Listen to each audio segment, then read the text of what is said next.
What's up, guys? Jaydaniel here with my co-host Victor, and this is the Sales at Home podcast. Today we have a special guest, Jacqueline Matoza. I apologize if I butchered your last name. Got it. What's up, guys? Welcome. Thank you for having me. So we wanted to bring you on because we've both kind of got to know you in the past month or so, and I think you're doing some really awesome stuff in real estate and just in business in general. Coming from where you come from, and I won't get too much into your story, but I'll let you tell it. But coming from where you come from and coming into the space that you are now and having such an impact, I think it's important for people coming into business. I think it's important for salespeople. I think it's important for people who are trying to get out of the rat race and have no vision for their future. I think it's important to hear your story and what you're doing. So if you wouldn't mind, just kind of introduce yourself and tell us a little bit about who you are. Yeah, thanks. Never really thought people would introduce me that way, but thank you. I am a CPA by professional trade, first career, whatever you want to call it. I worked with the top 1%. What does that mean? Like any brand name that you see anywhere that you use daily were my clients at one point. I consulted doing a lot of mergers and acquisitions, new market entry, exiting markets, restructurings. It's all the sexy side of tax, if you can even say that about tax. But yeah, long and short of it, basically just helping, small incubator companies IPO and go abroad, expand scale. So as an international tax person, I work mostly with like the biz dev. So I was on the front team. I wasn't in the back doing tax returns. Do I know how to do tax returns? Yes, but it's not my forte. It's not my wheelhouse. So being in the front of the house, you're really thinking like strategically, every transaction in a business has a tax. And so I had to stay really close to the business, treasury, legal, every department, accounting, make sure the books and records were done right. And if they weren't, I had to fix them so that my tax returns were right.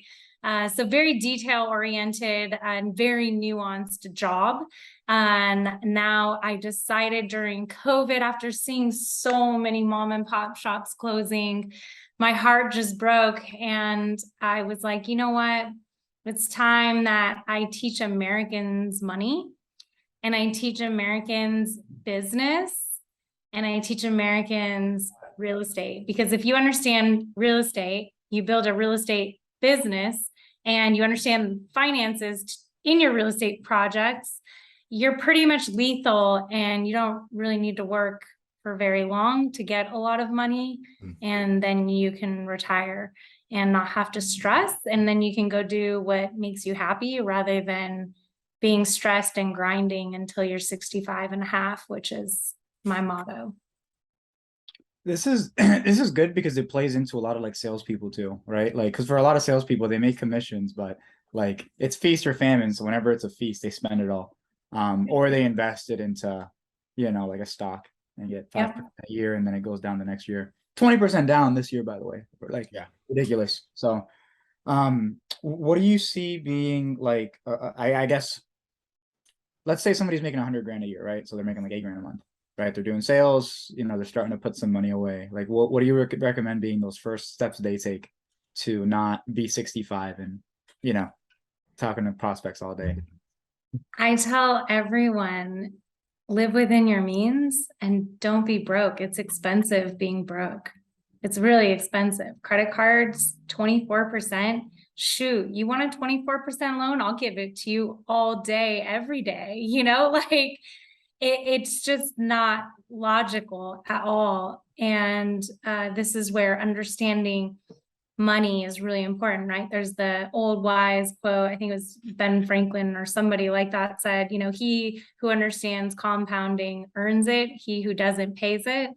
And that's really the name of the game. So many Americans are built into a society and a system that forces you into a down cycle. It forces you into a down cycle every step of the way. You can see it. You come out of college, you're in debt. Yeah. You have credit card debt because nobody taught you money. you see the consumerism and the marketing, and you're like, oh, I want that new phone. I want that new shiny object. You have Black Friday sales when really there's no sale, and marketing will never tell you that. I know people laugh at me all the time and they're like, why don't you ever just go shopping? And I'm like, because I worked for retail clients and I know what it costs for them to make the clothes that True Religion, Bebe, all the high-end, jean companies, this, that, and the other. I know what it costs. I'm not paying that. I'm just not. Brand names don't waste of money. They don't flash me. They don't excite me. I'm like, ooh, I got another building. That excites me. I'm like, I'm building an upcycle, and so many people don't know that in between, leaving corporate America and moving into this job, I took quite a bit of time for myself, building courses, not really doing much on the sales front, just laying that really good foundation, thinking about the strategy of my business. How am I going to monetize my business? How am I going to scale it? How am I going to be able to serve and have a community and an ecosystem? And it's all the things that people don't think about. They're just shooting at the hip. Got to get the dollar, got to get the dollar, get dollar, right? And so it's like, if you make $8,000, put half of it away. Yeah. Period. Like if you are not putting it away, like my family always laughed at me. They're like, you still live like you're a broke college kid and you've been in this CPA career for 10 years now. And I'm like, yeah, like I can live off of $1,200 very easily. Yeah, I can. And they're like, why? I'm like, because I want to retire. I don't want to work for the rest of my life like you guys. Like, it's petrifying to me. That thought is petrifying. Being stuck, being told what to do, having no money, like, it's not for me. That was my childhood. I'm good. Like I'm good on all of that. And I know I don't have to. I know now, having been an accountant, there's ways out where you can actually retire pretty quickly if you put your mind to it and you grind and you do it right and you get that up cycle going. And that's really it. It's not hard. It's just hard changing the mindset around it, and making those shifts. That's really it. So one of the ways that you teach people to kind of get out of that and start their upcycle is through real estate. So everybody's talking about real estate now. It's the new fad, right? It's the new catchy thing. But not everybody's telling you, like, not everybody's teaching you everything about it. They're going to teach you a little bit here. They're going to teach you a little bit there. Your focus is on giving you the whole gamut. Like, this is what you can do here, here, here, here, here. What was it about spreading the wealth along the whole spectrum that really drew you to what you're doing? Well, there's no coach that teaches everything, first and foremost. So if I teach one course, it's a one and done. But people are never satisfied in America with one and done. So why would I do that, right? And then secondarily, real estate's an industry. It's a market. There's an economy. What goes up must come down. What goes down must come up. And there's a constant roller coaster all the time. And part of being a really savvy business person and understanding economies and the bigger picture is knowing what strategy to implement, when, and why. And that alone is something that is so pivotal to learning, because God bless anyone flipping right now. You're going to have bought a house 2 months ago for this price. And if you didn't buy enough spread in there and you didn't factor in enough of a cushion, you're going to be selling it later and thinking, I can't sell this. I'm going to make a loss. And now what do I do? Right. And if you put too much in, you're not going to be able to get it out. And then you're in this conundrum. Like, I can't burr it. I can't do this. All I can do is just hope I break even on a private money loan. And that's rough. That's really rough. I have a decorating client. He's a realtor in town, and I went and talked to him, and he has 3 luxury flips and one just hit the market. And he was like, I think I'm going to move into this one. Wow. And I was like, oh, like my heart. He's like, how much would it cost for you to decorate this house? Because I sold mine and have no furniture. And I was like, oh, right, like my heart. And then I'm like, they have 2 more coming online. I was like, like luxury flips, like you got to get them at a good price because high risk, high reward, right? But high risk, and so it's wild. And his contractor's 5 months behind. He's got liquidated damages clauses in there. So he's making 18 grand a month off this contractor dragging his feet. But look at how much he lost in the last 5 months, right? Like the market 6 months ago in February was very different than the market we're at today. And the house that used to cost 5 grand in a mortgage is now costing 9 grand, right? And I'm like, not the place I want to be in. And I actually had a business partner get mad at me because I wouldn't invest my money in the market.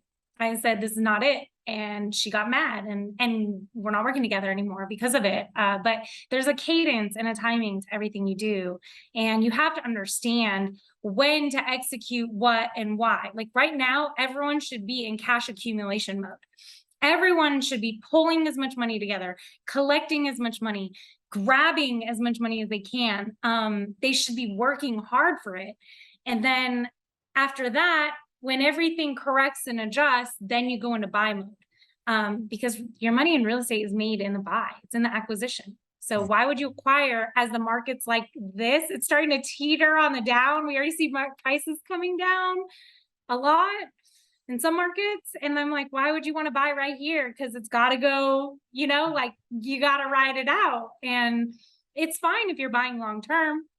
If you're going to hold it for 5-10 years, you're fine. But, so I think for me, like educating people, not only on the market, but also if you do a lot of real estate and you got a lot of single families, you've got a lot of roofs, a lot of drains, a lot of things that could go wrong. And you're just like, okay, I've got 30, 100, like people to me, they're like, oh yeah, I have 300 single family homes. And I'm like, I'm not proud of you. I'm like, I have one building with 300 doors. I have one roof, one main drain. And I'm like, cool. Like, not for me. Like at my economies of scale, going from having a portfolio of single family over to multifamily, I'm making way more money. There's just more economies of scale there. And there's also a much, like, I can have a break-even point in the 50s, 60s if I do my numbers right. And in a single family, if they don't pay the bill, I got to come out of pocket for that. Yeah. Like, no, thank you. Not in this market, not right now. So I think it's really important for people who have a lot of money to stop that grind and get out of it, right? Like if you're a luxury flipper, you're making 100, 200 grand per flip, put it in a fund, have that making you money, reinvest that money and keep it going while you go and get a couple more and a couple more. Pretty soon you're going to have so much passive income. You're like, I don't even need to flip anymore. There's no point, right? So there's so many different strategies and so many different ways that you can invest in real estate. And I think so many good people get good at one. And that's the only one they know. They're usually residential or they're commercial. They don't really hybrid over, but I'm a hybrid person. I'm like, where's the numbers and where's the deal? I just took my business partner to one of my short-term rentals and he's like, why'd you buy a condo? And I was like, why wouldn't I buy a condo? Like, do you see these houses around here? 900,000 plus. A townhome is 700,000 plus. My condo, I paid $277 for, and I can short-term rental it. I'm making $230 a night. Yeah. Why wouldn't I? This mathematically, I'm in a double-digit cap rate. Yeah. I'm not going to get that anywhere if I buy a single family home. So for me, it's like a numbers game. Like I'm very unemotional about it. And I think so many people, like I have a client, he's a $5 million portfolio and he's making 41,000. And I'm like, oh, you have 3 million in equity. And I was like, it makes my skin crawl. I'm like, that is awful. But am I going to say that to him? No, but I'm probably going to say, hey, I can make you double what you're earning right now with 400,000. And help him out of it, right? Because he's not a numbers person. He's not focusing on the numbers. And that to me is life. It's teaching people how to get that economies of scale, how to max your ROI. Like I'm a quality person. People are like, oh, how many houses have you flipped? I'm like, not even 20. And they're like, you suck. You're not a coach. And I'm like, ask me how much I made per flip. Because I guarantee you would have had to do 6+ to make what I'm making on one flip. There's a difference, right? And so for me, it's not quality, it's not quantity. It's like I don't brag about doors I own. I don't care. Like none of that matters to me. It's what am I getting out of it, right? Because at the end of the day, time is our commodity. Time is our only precious metal, precious gem that we have. So for me, it's like I've got to make the most money out for my time if I want to retire in a 1.5 years. And people are like, oh, what's your retirement year? I'm like 40. I've told everyone since I was 21, at 40, I'm out. And you know how many people laugh at me? They laugh at me all the time. Like, oh, good luck. You'll never retire. And I'm like, yeah, I will. I will take a break. I will. I proved to everybody. I just took a 1.5 years off transitioning, sorting out the skeletons in my closet, doing the personal growth I needed to be a better entrepreneur, to be a better leader, to be a better role model for people. I don't ever want to be one of those people who doesn't practice what they preach, ever. Like that's hypocrisy. And there's a lot of that out there. And it's just not something I value. So long-winded answer to a short question, but like there's so many reasons I'm doing this, you know what I mean? And it's so important to me to help people get educated, because if you don't understand money, you're never going to get there. That's powerful. And like, I want to retire as many people as I can. I want all my testimonials to be like, I met her, I paid $5,000, $10,000 and she retired my ass. That's my goal. That's my goal. That's why I came here. I'm on a mission to say, screw the American education system. It sucks. It's built for the poor. It's built to keep you poor. It doesn't have to. What the rich do is not fancy or expensive to not pay taxes.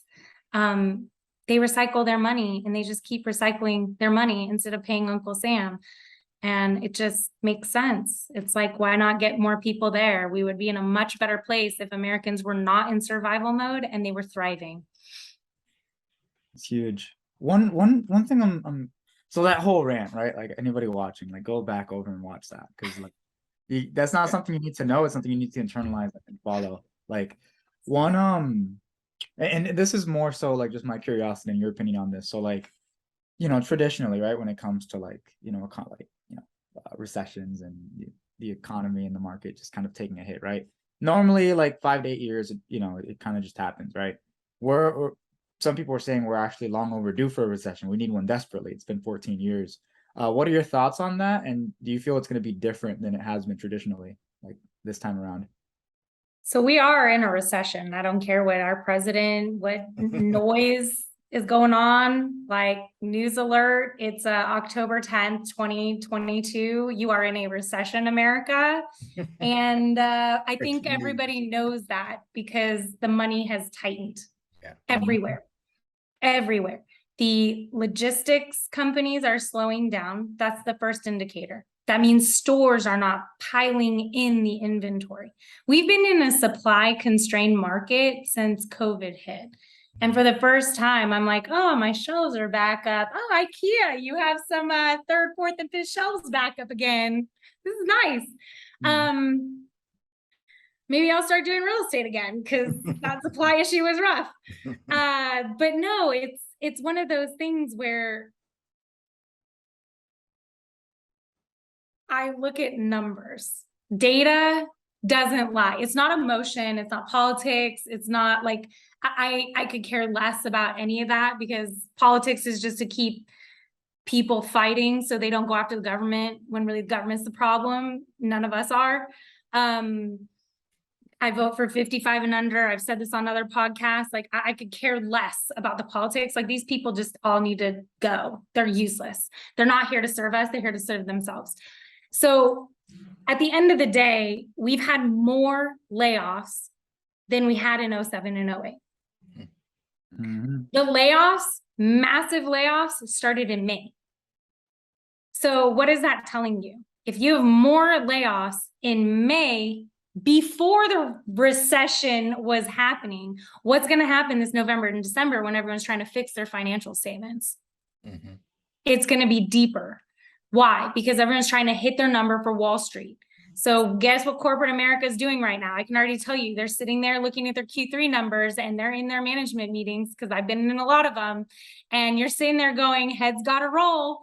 And we need restructuring charges on our financial statements because Wall Street will take them off our net income. And we got to get all these people out, because otherwise we're not going to make it next year. And then our stock's going to plummet worse than it already has. And so when you look at the metrics and the tools of which Wall Street governs, Wall Street will never be satisfied. Fact of life. You could give them everything they want. It's a gamble. It's a crapshoot if they're going to reward you or not. I've seen many companies come in with 30% operating margins, and they don't get rewarded. It doesn't make sense to me anymore. None of it makes sense to me. But when you look at a recession and you take a step back, you have to look at the analytics. I tell everybody, it's like a relationship. The past behavior is an indicator of the future behavior. So unless there is an event that happens that is going to shake someone at their core and make them genuinely reflect on what the heck is going on, and I've got to stop this.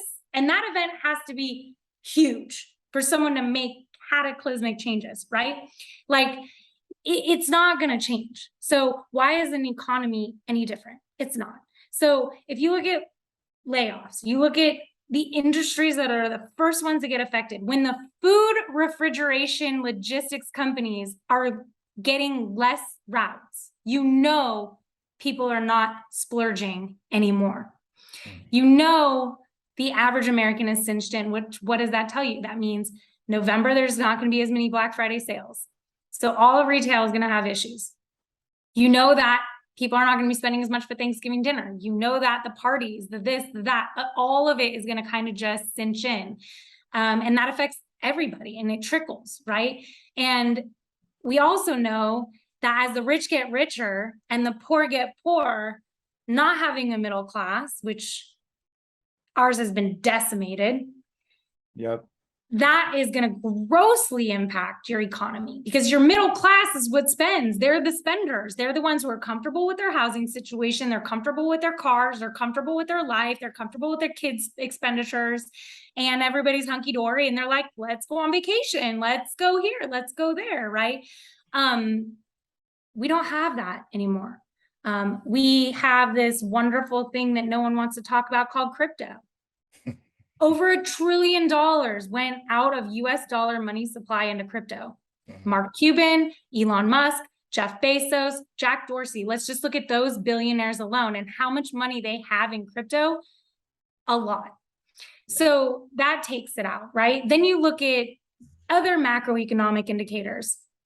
We've printed, I think I've lost track because I'm kind of over this whole Ukraine situation for a lot of non-politically unrelated, just it's overwhelming to me.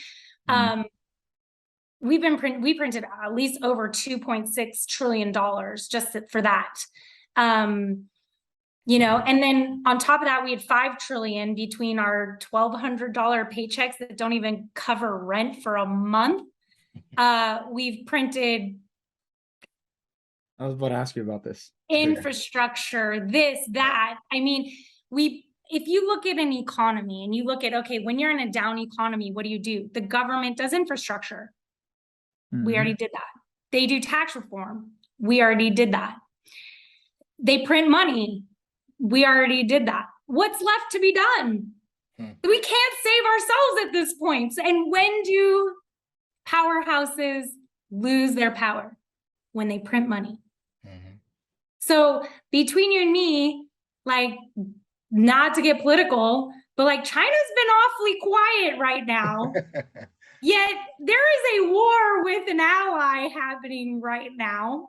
You don't see Europe printing money because they're no fools. They're not the world policemen. And we are like, oh, let's print another $2.6 trillion. Nom, nom, nom, right? And I'm sitting here like, China's coming in hot.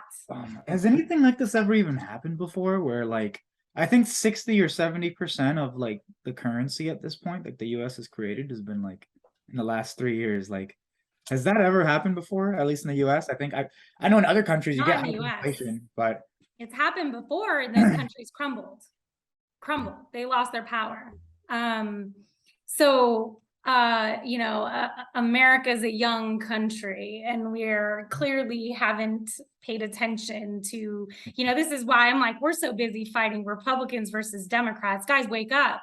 There is a bigger issue at hand. Like, if you think you're broke now, like, I mean, I'm seeing layoff numbers back into the 90s, that depression, that recession, right? I'm seeing data that like we've never dealt with crypto before. That's a silent sleeper. No one's factoring in. I keep hearing these real estate agents like, oh yeah, real estate's going to go like 4%. And I'm like, what in the hell are you talking about? Like, nah, quit comparing apples to oranges. When you're looking at the market today and you're looking back at 07 and 08, like, we didn't have crypto. What is the impact of crypto on our economy? Brutal. Yeah. Brutal. When real estate in the metaverse is more expensive than real estate in real life, and people are buying it, Yeah. like, right? Like, this is a war of the rich. Yeah. And I'm like, how many people have NFTs in the metaverse? Like, how many famous people? It blows my mind. And nobody talks about it. Nobody. So what would you say is the way to come out of this as someone who's trying to be smart, someone who's trying to get into real estate? Like, what would you say is the best move as far as real estate goes? So we know they're right now, and I'm gonna buy her course. I'm gonna begrudgingly, like, right now we have more people than homes, but we all know in recessions people consolidate. Yeah. I'm developing storage units, and they're gonna go live in a year. So it takes me about 9 to 12 months to build a storage unit. Why? When everybody's losing their homes, where's their shit gonna go? What are the rich people gonna be buying? That's crazy. Guess what has one roof, no humans, and no drains? Yeah. A storage unit. Like, I tell everybody, if they have money, like, give me a rich client who's self-made and doesn't understand money. I'm like, get a multifamily for equity and get a storage unit for cash flow. Yes, the multifamily will make you cash flow, but it's an equity play for the long term. But that storage unit is for cash flow today. Like, I can buy a plot of land, 300,000-400,000. I can build you a storage unit, and you're clearing $1 million free cash flow every year. Why would you not? That is the best ROI. I'm like, dude, I'm going to put this in. I'm going to wait a year. So I have 1 year of sunk cost, and then I'm going to be cash flowing double what I put in. Hell fuck to the, like, I don't know anybody else who would get that, right? I'm like, that kind of return on investment, your cash on cash is 2 years, year and a half. Like, for something like at that magnitude, I'm like, dude, you could like rinse, wash, and repeat, and then do one a year and just keep the hamster wheel going. Right now you're in an up cycle. I just got off the phone with a doctor, this morning, and I was like, dude, bro, like, you want 13 grand? I could do that for you easy a month. And we're not going single family, bro. Like, I'm sorry. I know you really want to, but like, short-term rentals, that's a lot of work for you, honey.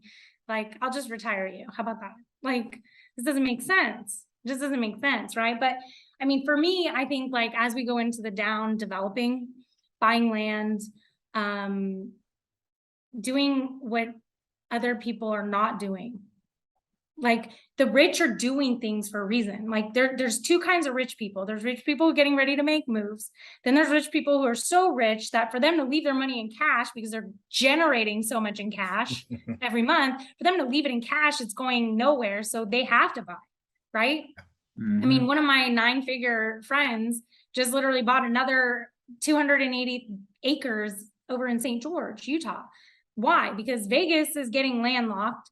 St. George is not that far. It's a vacation destination. And at some point, he's going to develop his 400 plus acres, and it's genius, right? Like right now, the land is dirt cheap, right? And it curbs inflation. It just curbs it. It really does. Like real estate is one of the few investments that will track inflation. It will track cost of living. Like look at your grandparents. How much did they pay for their houses? Look at what it's worth now. Yeah. If you told them when they bought that house that it would be worth this right now, they would have never believed you. Right. But like there's only one investment that like is always gonna, it's always gonna be there, and it's land. Everyone needs a home. And I know a lot of people are like, oh, this metaverse, I don't want to touch it, right? And I'm like, yeah, cool, like high five. But like when you call me and you need a roof over your head, like, Yeah. like I've been noticing a lot of people with money and with intelligence buying things like storage units and laundromats and self-service car washes. And people are like, why are they putting up another one? Like, why is there another one coming up? Well, because people are using them, and they're using them at alarming rates. And it's hands off. I'm just going to chill and let all this passive money come in. And like, it's so smart. It's brilliant. Dude, I live in Florida. They're everywhere. Like I live in Orlando, so like everywhere. You see a new one every week. Yeah. Like this week, I saw three new storage units. Like, why do you see one in Orlando? for a number of reasons. I mean, it's a tourist destination. There's a bunch of land here. Disney's buying everything up, and everything's like nobody's gonna be able to afford their mortgage pretty soon. Just looking at the way the rates and everything are changing. Why is there storage units in Orlando? Why is there storage units?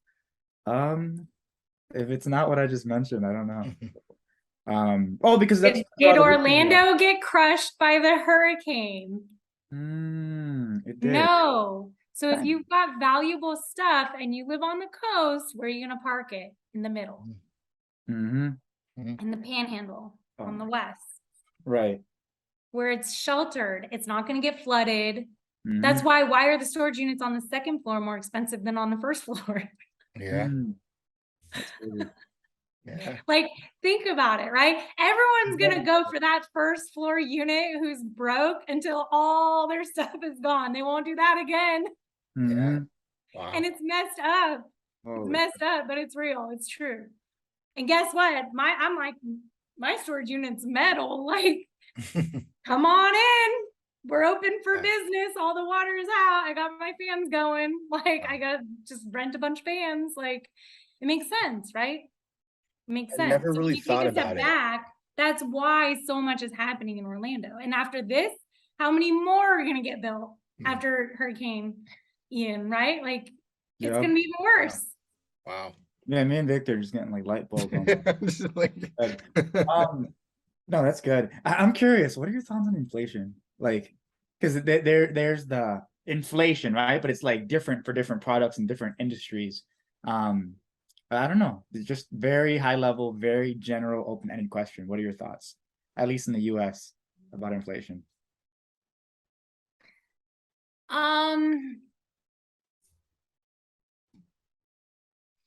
I'm kind of like anti the institution. No. On a lot of fronts. Is it really only 8%? Is that really all we're all?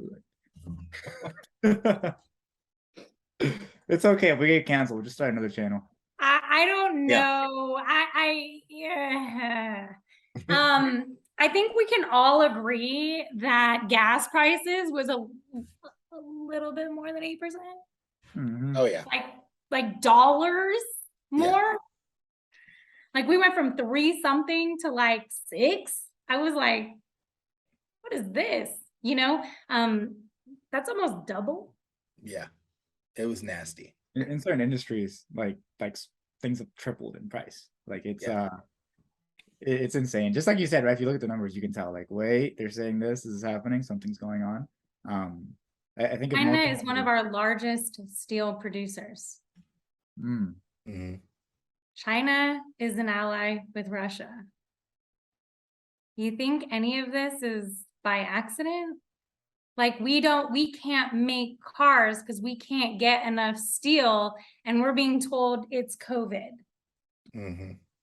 Like we all know COVID isn't going to kill us in 2022. Like we missed the death part, right? Like that was like so 2020. By 2021, it was less, right? Like we saw the deaths go like this, right? Why? Because there was herd immunity. You got exposure to it, whether it was a slight exposure, a big exposure, everybody got exposed at some point, right? Now it's like, oh, get another booster, get another this, get another that. We're all kind of like, We'll pay I you. went on a TV show and they tested everybody, and this old man had COVID, and I was like, dang, man, like that old man's got COVID, and he's like, what? Like, Do I really? you know, Yeah. like it's a non-comment. Yeah, So and we also why? got to treat it. So Learn how to treat it. It's like, why are we struggling to have cars? yeah, Why are we struggling for gas when we have oil on our own soil? They're making inflation an issue. They can monitor these things. Remember, there's levers you can pull as a government to increase, decrease. It's so that they can raise interest rates as their excuse to curb inflation, so they can buy back their money and try to stop the hemorrhage from the money printing.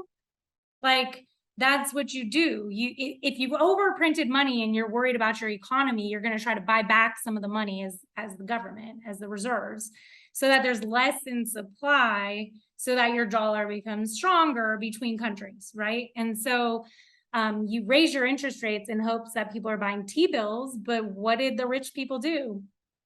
They went and bought real estate. They were like, screw you, government. We don't want your T-bills at 8%. I'm gonna go buy me some land that's getting me more than that 8% inflation. yeah. What do you, so, and like for anybody watching, let's just make this like an educational moment, right? Because they're probably hearing this and they're like, oh my God, this is crazy. The whole world is evil. The whole world is evil. We're all gonna die. Like I'm gonna be living in a storage unit in a couple. This is why you need to get smart and take care of yourself. So that process, right? That process of getting smart and learning these things. It could be the most obvious thing in the world. It could be the most complicated thing in the world. But what's that process look like for somebody to like go from having an empty vessel between their ears to really being versed in this and getting their finances down in terms of like learning? What was kind of your process that somebody could model? So David Ramsey just did, I think it was David Ramsey just did a big study on millionaires. 10,000, he interviewed 10,000 millionaires. Something to the effect of like 8 out of 10 are the only millionaires in their family.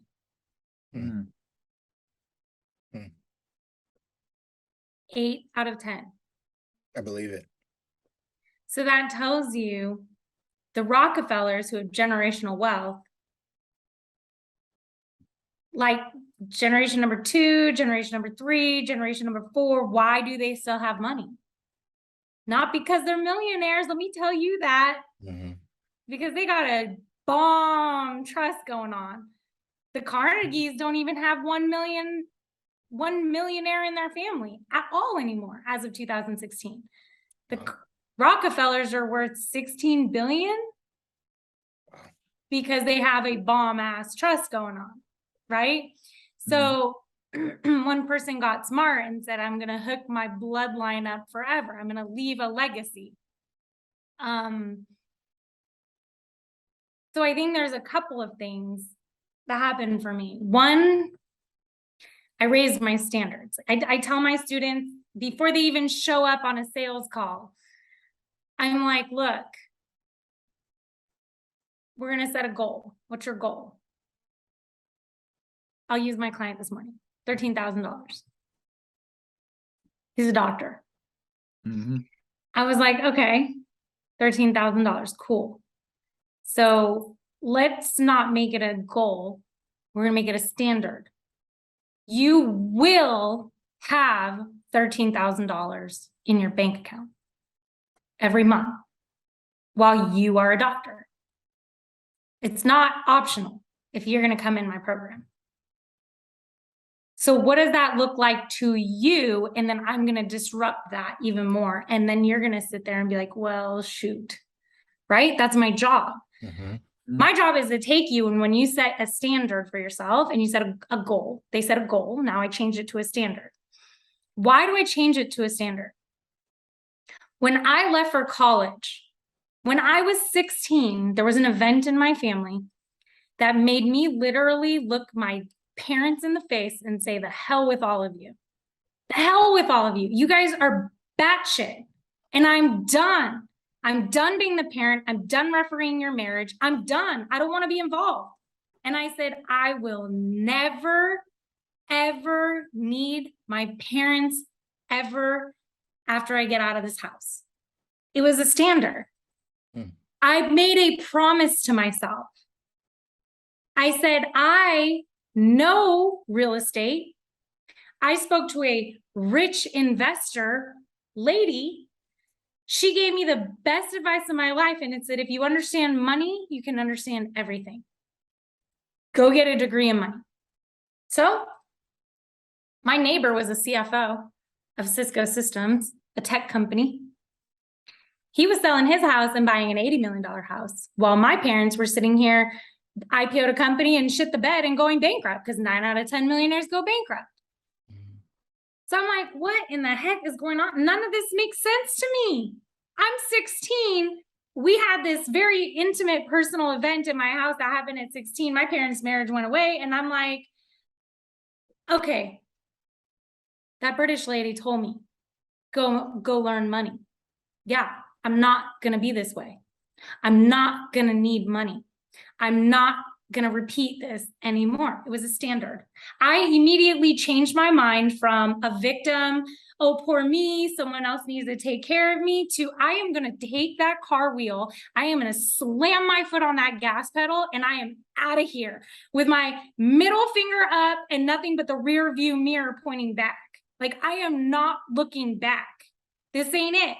And I actually am writing my TEDx speech, which is my autobiography, the startings of it. And it was, I always knew I was more. But back then, I just knew there was more because my neighbor had more. We were in the same neighborhood. Why are my parents getting divorced and broke? And I'm over here looking at this guy who's upgrading. He's converting a 30-stalled horse barn into a garage with an elevator for his Ferrari collection.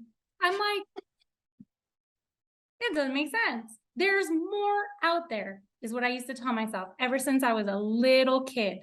At 5, I was like, there's more. I'm not listening to this. I'm not listening to this. I'm not listening to this. I'm not listening to these mantras my family's told me.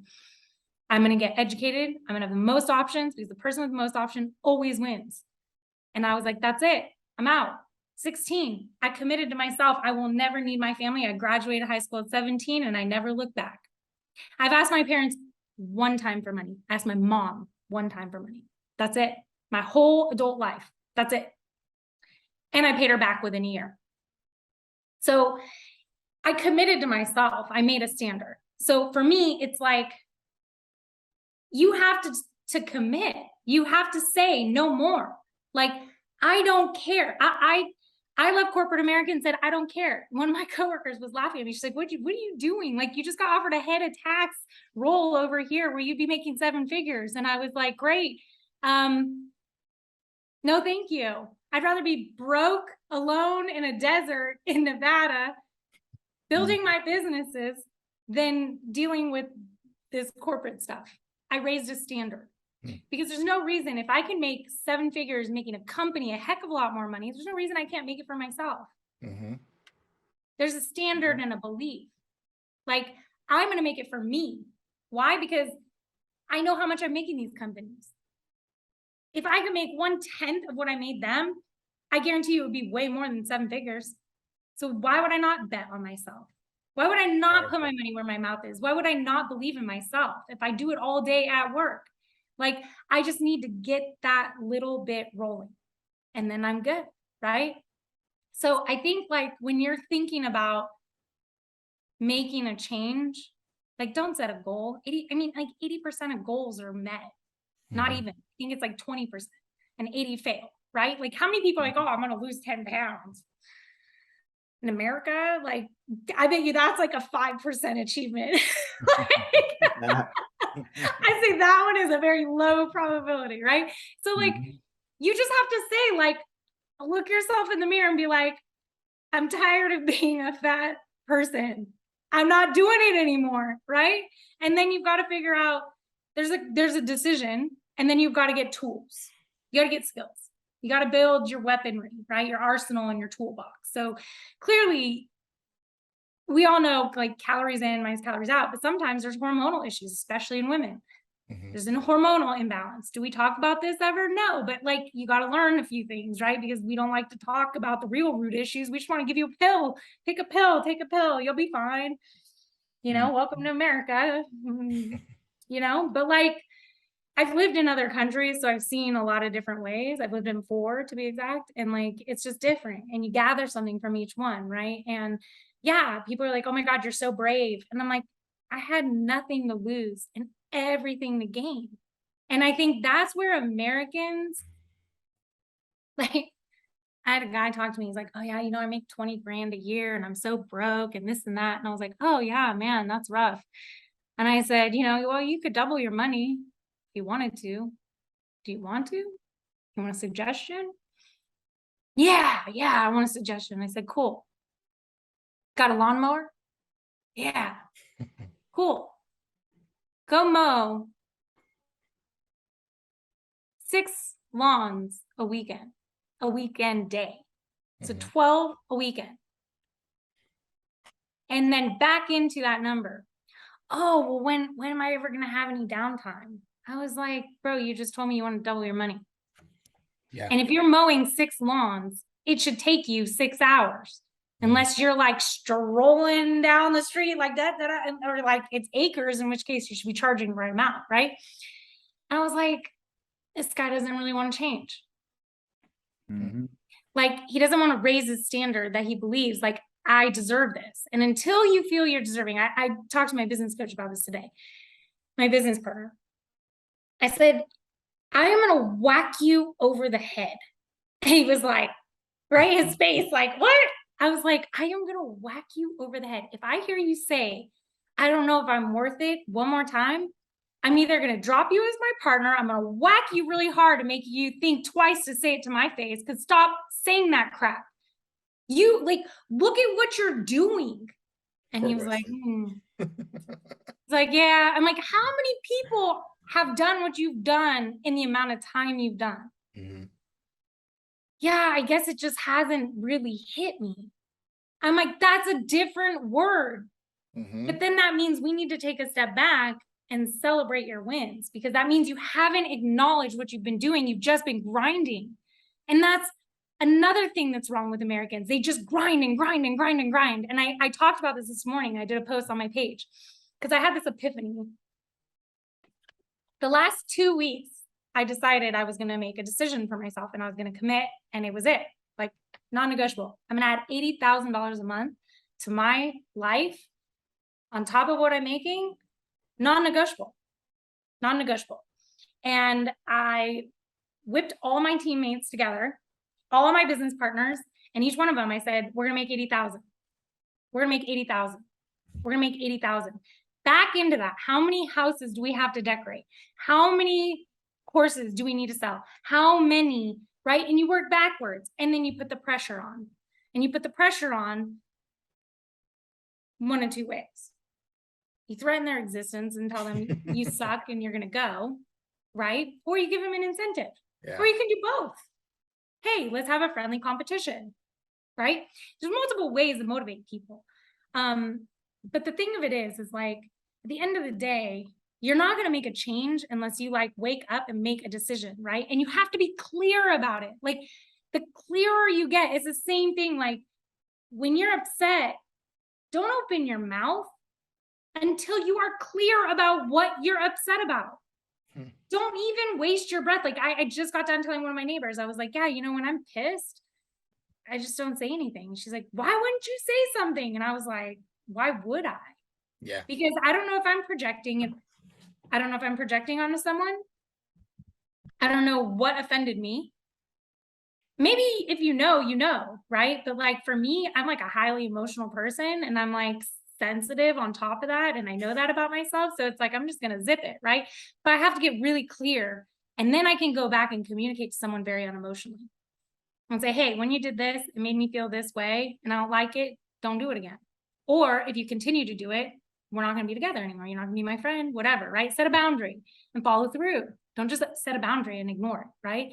But like also, like I asked over 5 people this last 2 weeks, what's your number to retire?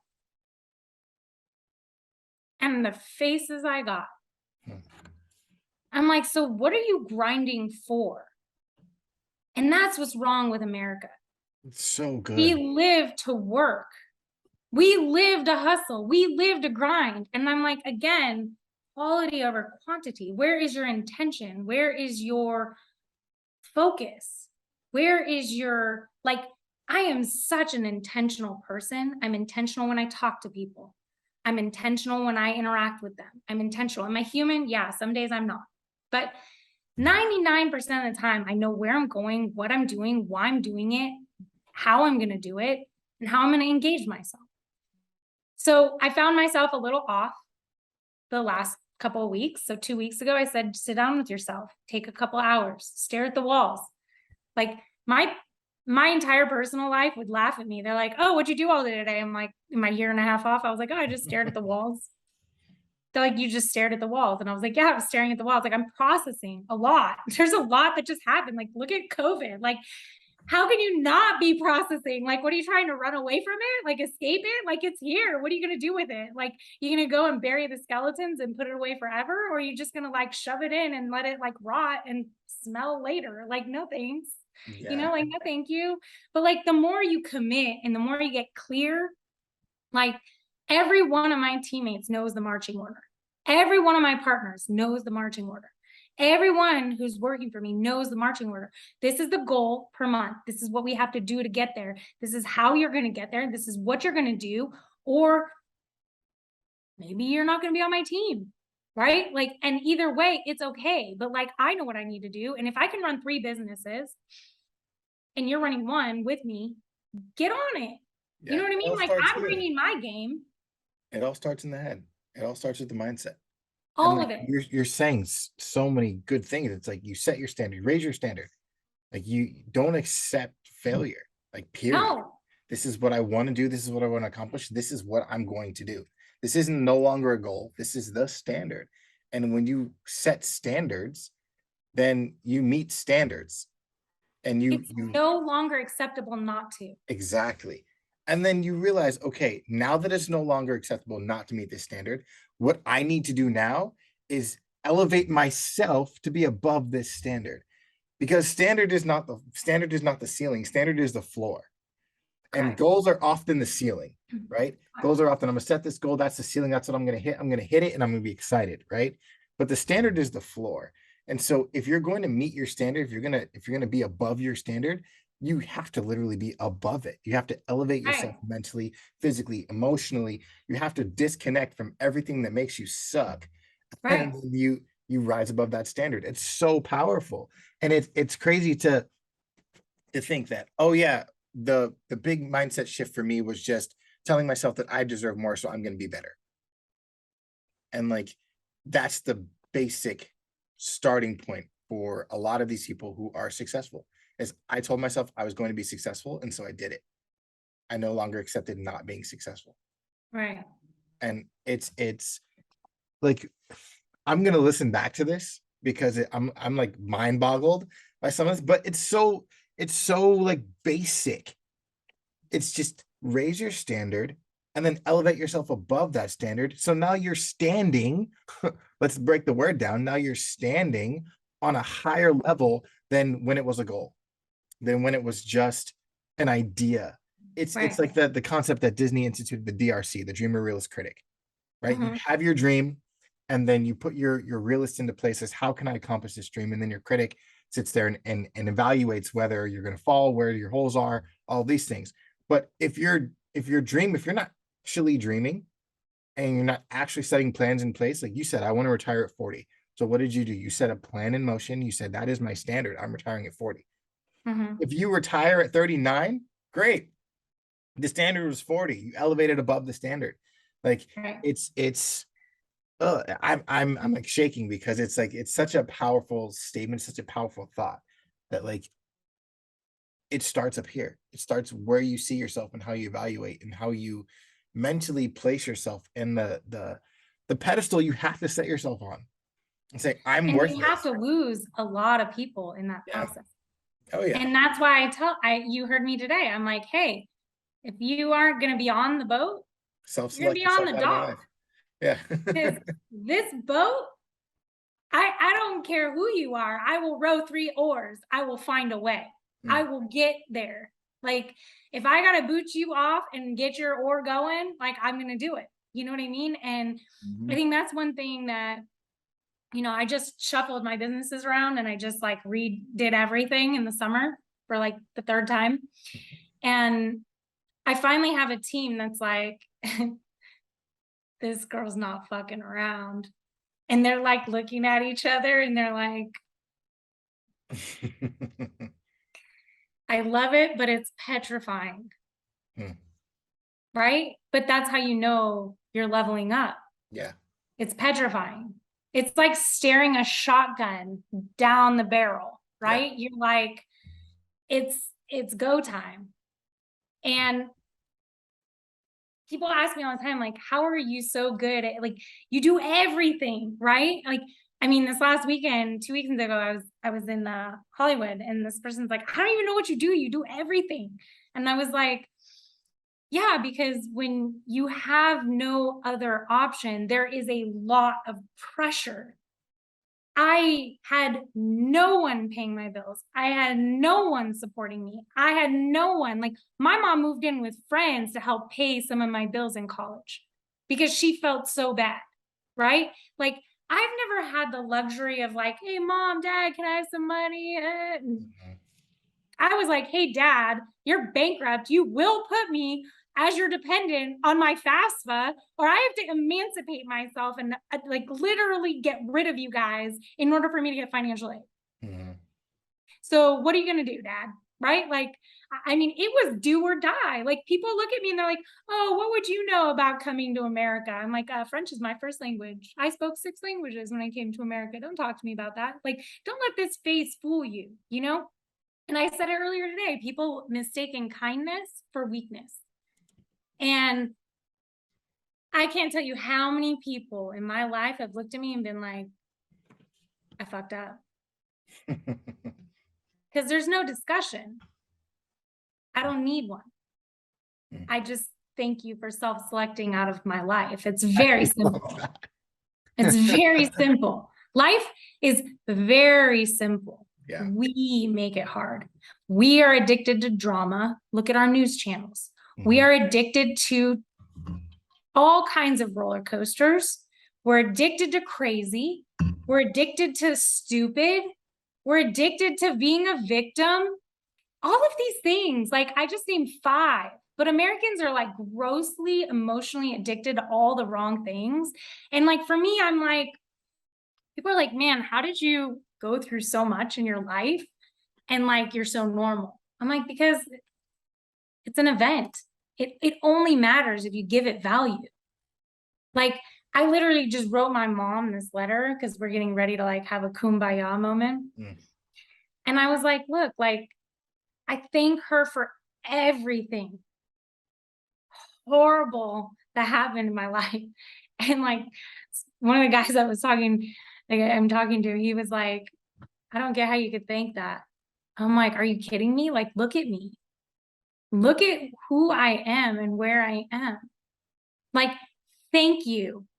I thank my ex for smooching the pooch so bad, because if he didn't leave my life when he did, I wouldn't be where I'm at today. And it's been like 3 months, right? I'm like, dude, I had to get rid of him in June, right? Like, I had to, because it was like, you're an anchor. And then the minute I cut that, it was like my life just hockey sticked. And I knew he was holding me back. I had known since February, and I was begging him to get help, right? But like, when you look at those kinds of things, it's like, is it an easy decision? No. Was it heartbreaking? Yes. Was I heartbroken? Yes. Was I devastated? Yes. But like, again, hindsight, right? You look back and you're like, that was the best thing you could have ever done for yourself, girlfriend. Like, get a round of applause for you, right? Like, and every time I say no to something, it's like you create a void and a vacuum in space for something better to come in. And you tell the universe, no, thank you. No, thank you. You don't need to be angry about it. What is anger going to do? It's just masking the root emotion, first of all. And like, you just got to slow down a little bit. Like, your life is not going to end. You're not going to die. You know, like, everybody just a little bit, you know? And like, I think that's what I've had to learn. Like, so many people are pushing for happiness. And when they don't achieve happiness, they're therefore not happy. And I'm like, just be at peace. What's wrong with the middle? Yeah. Like, I set a goal. I left California to get help and go to therapy because it was not allowed in person. And I moved to Vegas, and I was like, the first question my therapist asked me was like, what's your goal? And I said, peace. And he was like, you're the first patient I've heard say this, and I know you're going to get there. I was like, I don't want to be happy, and I don't want to be angry. I don't want to be sad. I just want to be at peace. Because at peace is when you're present. You're anxious when you're looking forward. You're angry when you're looking back, right? And it's like, if you're looking back, you can't walk forward. If happiness is that, like, if bitterness is at port, happiness docks elsewhere. So like, you got to make a decision, and you've got to learn to reframe everything. Like, yeah, I could sit there and be like, my parents screwed me. Or I could say, my parents kicked me out at a young age where I had nothing to lose and everything to gain. And you know what? I took that bull in the china shop and I grabbed the horns and I said, not today, son. You're not going to break this china shop. And I was strong enough to do it. And I believed in myself, and I didn't care. I was going to do it. And I think, like, the minute you get into empowerment and motivation versus victim, right? Like, when you're empowered, no one's going to get in your way. Yeah. No one. Like, I grabbed that bull by the horn and I was like, not this china shop, wrong one. You're going to reverse out of here, right? Like, no, thank you. And what did that do? I kept my china shop so I could be in business, right? I protected myself emotionally from the harm and from me adding harm. Yeah. And I think that's what a lot of people don't think about. They don't think about how reckless they are with themselves. And like, I just got lectured last night by one of my girlfriends about like, oh, I don't want you to get heartbroken again. And I'm like, girl, like, so what? So what? I'd rather know now than like a year from now. You know, like, so what? Like, so many people are delay the inevitable because they're reckless with themselves, right? It's like, I'd rather just have a conversation, like, what's up, what's happening, what's going on, right? Like, I'd rather just, like, if you can't have an honest conversation with me about dating or whatever, business, life, what is this? You know, like, and so many people are beating around the bush because they're afraid of, I don't know what, but like, if you can't, like, it's like, you guys are gonna laugh. My ex, I literally said like, hey, let's talk about sex. And he was like this, right? Like, he was just like in shock. Like, we're gonna talk about sex while we haven't even had sex. Like, we're dating, right? Like, but it was just so uncomfortable for him. And I was like, look, if we can't talk about sex, we probably shouldn't be happening. And he was like, fair. But how many people have sex and don't talk about it, right? And I'm like, what happens? Like, what are the expectations? What are the boundaries? What are the rules? What, like, I don't know. Maybe I'm just weird. I just live very intentionally, and I think I don't think you're weird. I think you have this tenacious energy that is just like, I know what I want and I'm going to go after it. And I think it translates to everything that you do. It translates to your personal life. It translates to the businesses that you run. It translates into how you carry yourself. And I think that it also translates into what you can offer for your clients. And I think that's what's so enticing about you as a person and you as a businesswoman. It's not just, oh yeah, let me teach you some stuff. It's no, let me teach you how I took all of this that happened to me. Let me teach you how I bottle all this energy and throw it at everything. And I Yeah. do it with purpose, and I do it with like, it's no holds barred. And you set standards, and you don't let anybody or anything get in the way of what you're going to accomplish. And I think that's what makes what you're doing so powerful. It's what makes how you're teaching so powerful, because it's like, no, I'm not going to let you sit here at this goal. I'm going to tell you that that's nothing and we can do better. And if you don't believe me, then you can self-select yourself out of my program, because I don't want you in it anyway. And like, I literally had someone say, do you have time for a student? And I was like, you think I would take you on if I like, yeah. I was like, I'm kind of offended. But I love it. Like, I yes, love I'm it. 1,000 or 0. There's no And, middle with me. and I love I it either love because you or I hate you. I'm either going to when work with you or I'm not. Yeah, when you're you're right. dealing with goals and standards and dreams of like retiring early and building businesses and owning land and breaking into this upper echelon of being wealthy, you're breaking through years of miseducation. You're breaking through generational traumas. You're breaking through all of this misinformation and purposeful like misguidance. And you're trying to tell people, no, like, we are done like taking that. We're done listening to that. We are done with all of that. We're going to elevate ourselves. And I think it's wonderful, because it's like, if I know that if I'm coming into real estate and I have no idea what's going on, I don't want someone who's trying to make money off of me. I want someone who's trying to help me make money. Yeah. I want someone who's trying to retire me. I want someone who's saying, no, that's not good enough. This is what you're looking, your ideas of what you want, it's not good enough. You need to elevate. Yeah.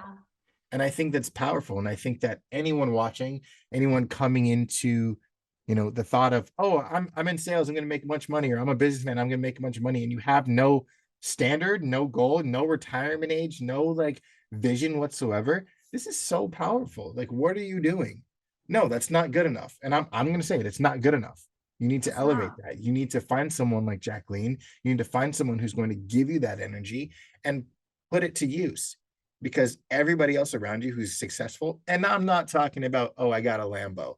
I'm talking about, I don't need to flash, because my kids, and their kids are set up forever.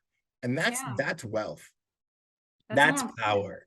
And And that's what, anyways, you can rent a Lambo for a couple hours and like do exactly. whatever. I'm like, Exactly. Like, and it's our idea of like success and wealth, and like, it's all tied to fame. We want fame. We don't want to be wealthy. We want fame.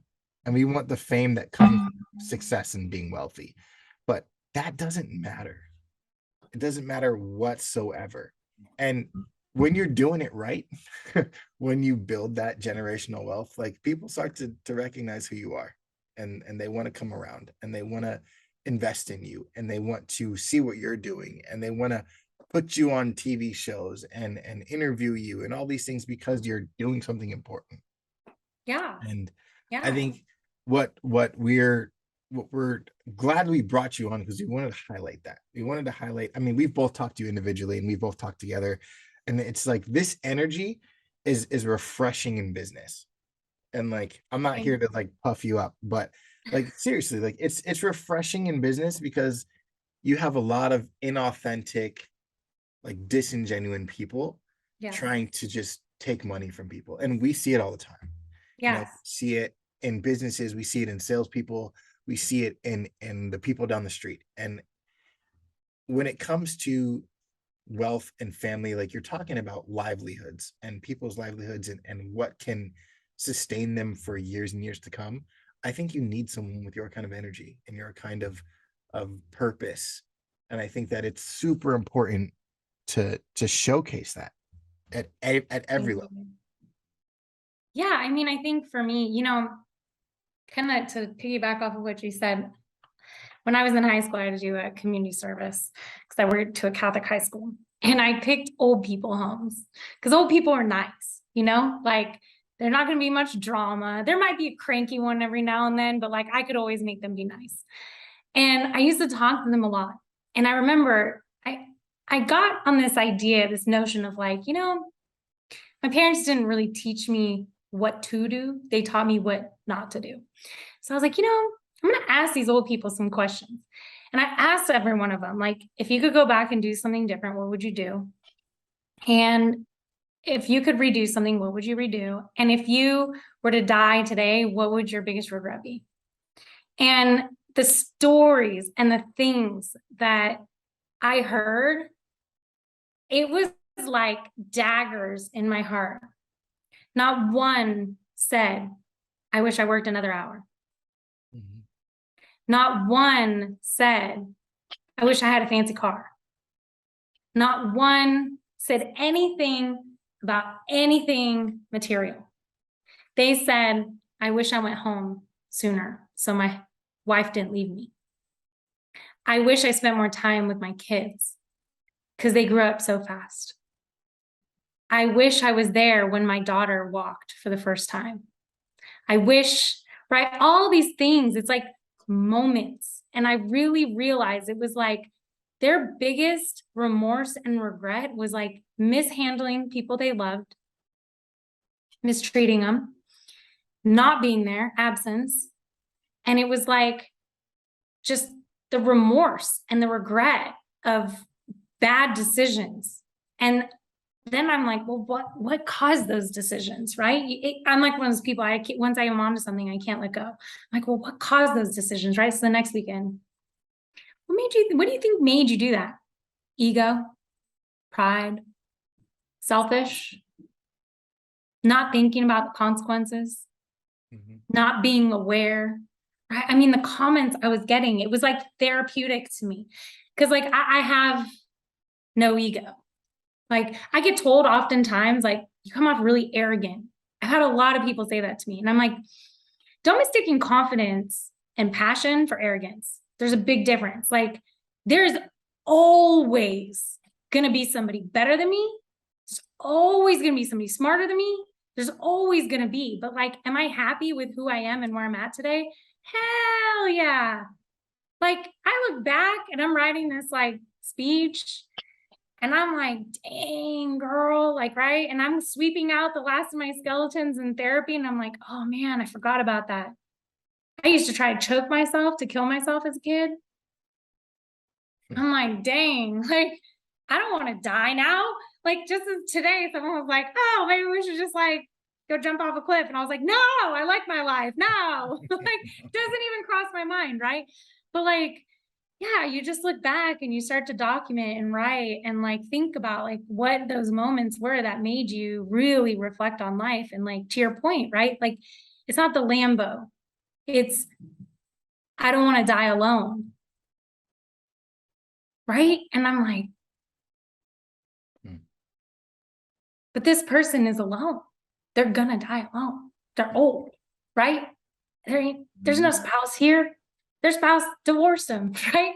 I'm like, man, to be 80 and that's your biggest fear is you're going to die alone and like your kids aren't talking to you, like, man, you know, and like I just look back and I'm like,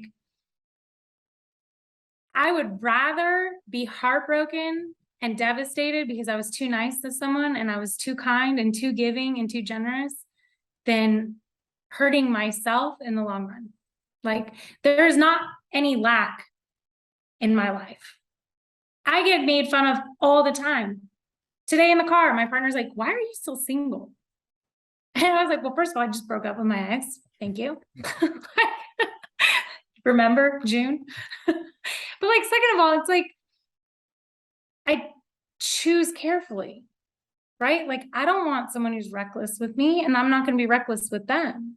Like, you've got to make sure the scale is balanced, right? Like, I'm not here to give more than I'm going to get. I'm also not here to be a sugar mama. I'm also not here to be, right? And so that like limits the pool down a lot, you know, and I'm okay with that. I would much rather wait and be alone in peace than in a miserable relationship, not alone.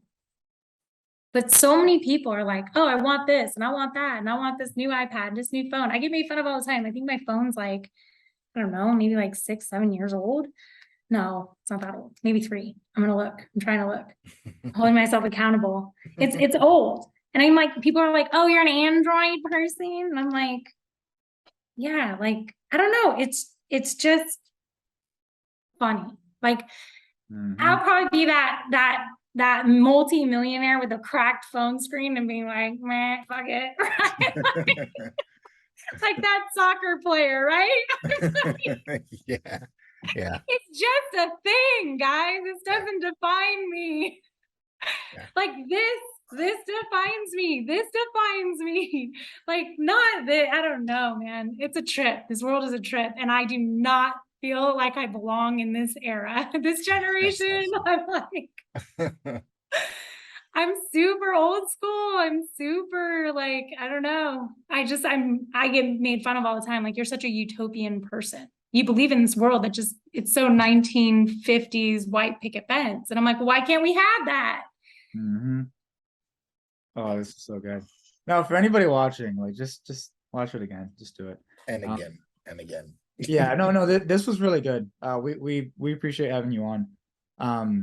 Is there anywhere where you want people to find you? Any maybe news you have for the people?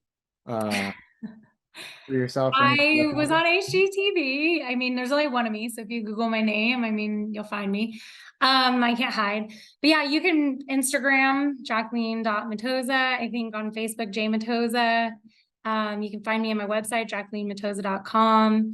I am going to be filming with Kevin Harrington November 1st. I will be on his American Entrepreneur Show. He's going to put me on CNBC Business, Bloomberg TV, all kinds of areas. I'm not quite sure the whole list. I think he's going to put me in Forbes.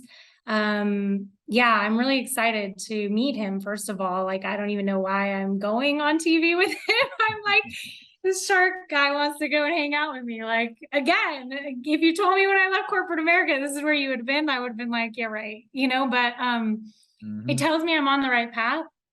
And it tells me I'm doing what I'm supposed to be doing and that I'm right where I'm supposed to be, and to just be patient, and which is very hard for me. So you can find me any of those places, and I am available at all of those. There's funnels and click here and stuff if you want to reach out to me. So not hard to find. There's only one of me. I can't hide. So I also can't do bad business. Yeah. Links are gonna be in the description, guys. This is awesome. Yeah. I'm on TikTok. My TikTok is not as active. I'm starting my YouTube channel. I'm all over the place. I'm growing.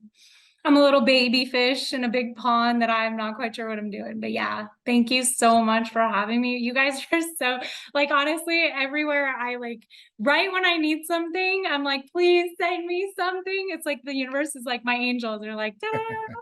So you guys have been a blessing, a real blessing. Like, honestly, it's I appreciate you guys. Like, it's like right when I'm about to like give up and quit, and I'm like, right? I'm like, why can't this just work?